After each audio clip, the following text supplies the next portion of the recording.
Okay, what I have here is a 2009 TE 310 Husqvarna. I got this bike on Craigslist, and what it had originally was a catalyst installed in here that was taken out. Same with the emissions sensor, and when they took that out, it made the bike pretty loud. I don't mind having a loud street bike because usually you're not riding in the same area to annoy people. But if you're riding your bike, let's say in an area where there's homes and stuff, you can really get on somebody's nerves. And plus, these bikes are kind of notorious for being loud, even with the stock setup. So this is the stock muffler. What I bought was the OEM Decibel killer. I don't know if you could see the part number on there. Maybe not. That's the part number for it.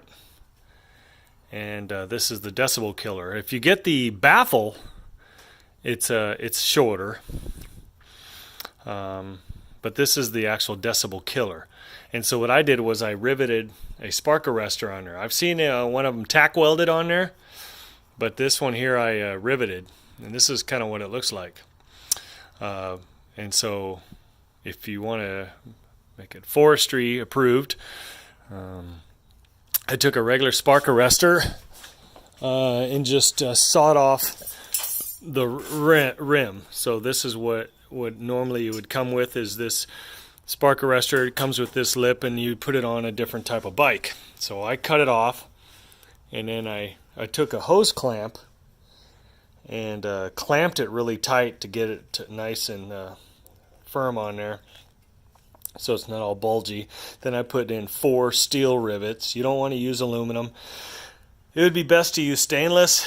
I don't know if these are stainless. They're probably just steel, so I don't know how long they're going to last, but they'll definitely outlast aluminum. And so now, you know, it's protected when it shoots straight in here. And so I've never done this before, so this is me learning, as I go. And then this here, I guess, would fit right inside here. I probably have to pop that in there with a mallet. And once I get that in there far enough, and then I'll put the ring on there. So